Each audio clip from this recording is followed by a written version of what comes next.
Kami mendukung DPD bebas dari partai politik, bukan berarti kami anti partai politik. Assalamualaikum warahmatullahi wabarakatuh. Salam sejahtera bagi kita semua. Shalom, Om Swastiastu, Namo Buddhaya, salam kebajikan.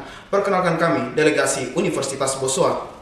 Saya Patrick Eka Sanjaya sebagai pembicara pertama, saudara saya Ilham Sudirman sebagai pembicara kedua, dan Cindy Pujianti sebagai pembicara ketiga. Pada saat ini kami berada pada posisi pro terhadap mosi debat DPD bebas dari partai politik.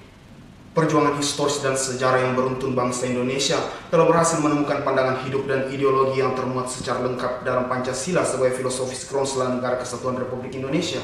Sila keempat Pancasila, kerakyatan yang dipimpin oleh hikmat kebijaksanaan dalam permusyawaratan perwakilan, ingin menunjukkan bahwa pemimpin dan lembaga perwakilan kita haruslah dipilih melalui sistem dengan syarat yang sesuai untuk memilih orang yang terbaik. Lalu pasal 22E ayat 4 Undang-Undang Dasar Negara Republik Indonesia tahun 1945 tentang pemilihan umum menjelaskan bahwa peserta pemilihan umum untuk memilih anggota Dewan Perwakilan Daerah adalah perseorangan. Perlu kita ketahui, Dewan Perwakilan Daerah merupakan lembaga yang lahir dari rezim reformasi melalui amandemen ketiga Undang-Undang Dasar Negara Republik Indonesia tahun 1945 pada tahun 2002. Dewan Perwakilan Daerah merupakan lembaga yang memiliki kedudukan sebagai wakil dan representasi dari daerah. Melihat pada sejarah ketatanegaraan, Muhammad Yamin pada saat itu mengungkapkan keberadaan daerah di parlemen sangat penting. Keterlibatan daerah dalam menjalankan pemerintahan di pusat bisa menjadikan tolak ukur atau batasan bagi pemerintah pusat untuk menyusun kebijaksanaan maupun kebijakan nantinya. Lahirnya DPD merupakan lembaga sebagai jembatan antara daerah dan pusat. Lalu menurut Ayam Lutfi dalam naskah komprehensi buku 3 Undang-Undang Dasar Negara Republik Indonesia tahun 1945 menyatakan bahwa kelahiran Dewan Perwakilan Daerah ini adalah untuk menjaga keseimbangan negara dengan daerah, di mana memberi hak dan keadilan yang pantas terhadap daerah untuk terlibat dalam putusan-putusan negara. Lalu menurut Aim Fatwa dalam buku Potret Konstitusi Pasca Amandemen Undang-Undang Dasar Negara Republik Indonesia tahun 1945, tujuan dari pembentukan Dewan Perwakilan Daerah ini yang pertama memperkuat ikatan daerah-daerah dalam wadah NKRI dan memperteguh persatuan kebangsaan seluruh daerah, kemudian meningkatkan agregasi dan akomodasi aspirasi dan kepentingan daerah dalam perumusan kebijakan nasional berkaitan dengan negara dan daerah. Maka suatu keharusan jika Dewan Perwakilan Daerah harus fokus dalam menjalankan tugas, fungsi, dan wewenangnya untuk memperjuangkan kepentingan daerah tanpa terpengaruh dengan kepentingan partai politik. Sistem rekrutmen yang memberikan kebebasan bagi setiap individu untuk dapat menjadi anggota Dewan Perwakilan Daerah, baik itu berasal dari partai politik maupun bukan, impactnya yaitu orang-orang yang mewakili daerah di DPD adalah orang-orang yang berasal dari politisi atau bertalian dengan politisi, sehingga mempunyai akses yang lebih untuk menjadi anggota DPD. Bahkan tidak sedikit, anggota Dewan Perwakilan Daerah yang terpilih adalah orang-orang yang tidak menguasai permasalahan daerah. Hal tersebut juga disampaikan oleh Profesor John yang mengatakan bahwa salah satu hambatan Dewan Perwakilan Daerah Republik Indonesia adalah hambatan personal. Hal serupa juga disampaikan oleh Muhammad Sururi bahwa tidak sampai 50% dari setiap provinsi yang memiliki kapabilitas dan cenderung masih belum mengoptimalkan perannya yang dapat memberikan manfaat bagi masyarakat yang diwakilinya. Dengan kondisi tersebut, maka diperlukan suatu perubahan sistem rekrutmen yang mana anggota Dewan Perwakilan Daerah yang terpilih adalah para tokoh daerah yang memiliki kapabilitas serta mengetahui benar permasalahan serta apa yang dibutuhkan dan diinginkan oleh daerah sebagai konstituennya, bukan orang yang tergerus dengan kepentingan partai politik.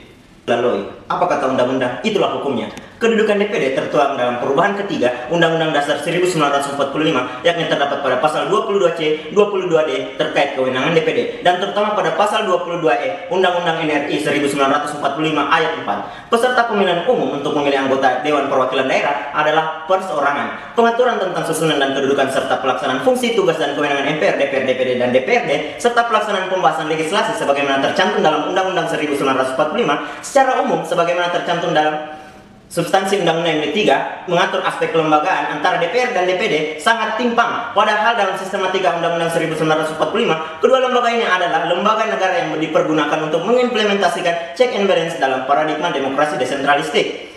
Ketimpangan pengaturan kelembagaan antara DPR dan DPD dalam Undang-Undang MD 3 secara kasat mata nampak dari tiga hal. Yang pertama, pengaturan DPR diatur dalam pasal 67 sampai dengan pasal 245, sedangkan pengaturan DPD diatur dalam pasal 246 sampai dengan 262. Hal ini berarti secara umum DPR diatur dalam 178 ketentuan, sedangkan DPD hanya diatur dalam 16 ketentuan. Hal ini menunjukkan bahwa Kesungguhan dalam penyusunan aturan main sungguh sangat timpang, padahal keduanya merupakan lembaga perwakilan yang harus saling mengisi demi mengimplementasi check and balance dalam demokrasi desentralistik. Yang kedua, alat kelengkapan di antara DPR dan DPD juga sangat timpang, karena di DPR ada 10 item alat kelengkapan, pasal 83 ayat 1 Undang-Undang MD 3, sementara di DPD hanya ada 7 item alat kelengkapan, pasal 259 ayat 1 Undang-Undang MD 3. Hal ini menunjukkan bahwa dukungan aspek struktur organisasi dalam rangka mendukung pelaksanaan wewenang, fungsi, dan tugas sangat tidak seimbang. Yang ketiga, hak anggota DPR dan anggota DPD juga mengalami diskriminasi yang sangat mencolok. Hak anggota DPR dirumuskan dalam 11 item pasal 80 Undang-Undang MD 3, sedangkan hak anggota DPD dirumuskan hanya 7 item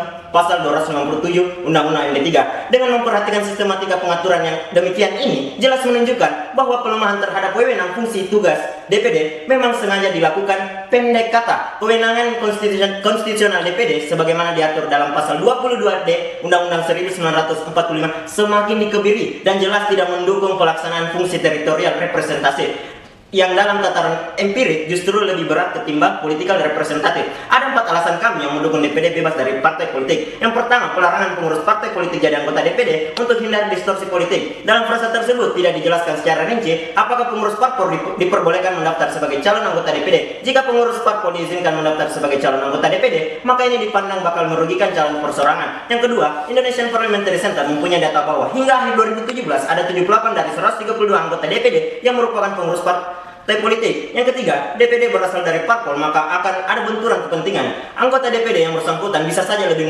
mengutamakan kepentingan parpolnya, tempat ia bernaung. Pengurus parpol memiliki kemungkinan besar utamakan kepentingan partainya. MK sendiri berpandangan kepentingan pelarangan pengurus partai politik sebagai anggota DPD untuk menghindari. Dewan Perwakilan Daerah adalah sebuah sistem utuh dari trilogi parlementarian di Republik ini. DPD memiliki pakem dan filosofi yang jelas, bukan hanya sekadar aksesoris demokrasi dalam politik parlemen. Maka peran DPD harus nampak di permukaan. Kemudian, Mahkamah Konstitusi yang merupakan the guardian of Constitution and the soul of the interpreter of Constitution melahirkan putusan MK nomor 30/PU angka Romawi 16/2018 menunjukkan bahwa MK sangat semangat dalam perbaikan sistem lembaga kenegaraan kita, di mana putusan ini menyebutkan pengurus parpol tidak bisa menjadi anggota DPD dengan dalil agar DPD bisa konsisten sebagai representasi regional. Pakar hukum tata negara Denny Indrayana juga tidak sependapat dengan kesepakatan DPD diisi oleh orang parpol karena aspirasi masyarakat daerah akan terganggu dengan kepentingan politik, karena awalnya DPR itu aspirasi politik, DPD keterwakilan daerah. Jika DPD berisi dari orang parpol, maka otomatis dua-duanya dapat kita sebut sebagai representasi politik. Melihat fakta empiris bahwasanya proses rekrutmen di partai politik tidak menjamin lahirnya kader yang bersih, kita contohkan pada kasus Rizal Sirait yang merupakan anggota DPD yang terpilih pada pemilu tahun 2014 sudah menerima suap dari LPJ pemerintahan Sumut, perubahan APBD pemerintahan Provinsi Sumut, dan perlu kita ketahui bahwa Rizal Sirait merupakan kader dari parpol politik.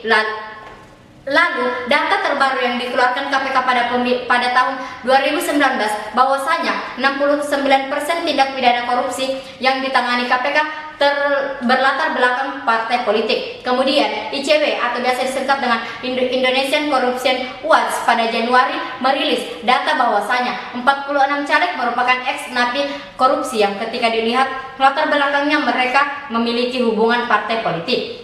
Nah, fakta dan data ini kemudian membuktikan kepada kita bahwa lembaga DPD yang merupakan representasi regional harus bersih dari kepentingan parpol dengan cara anggotanya bebas dari parpol itu sendiri.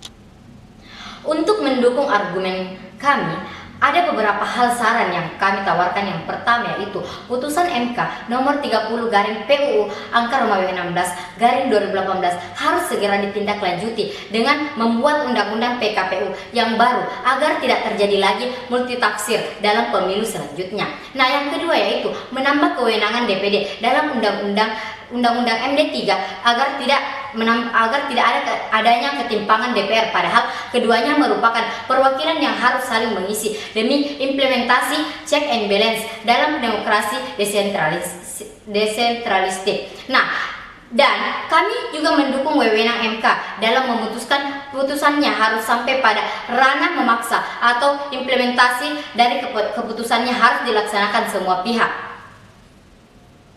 Sekian argumen dari kami dan salam konstitusi.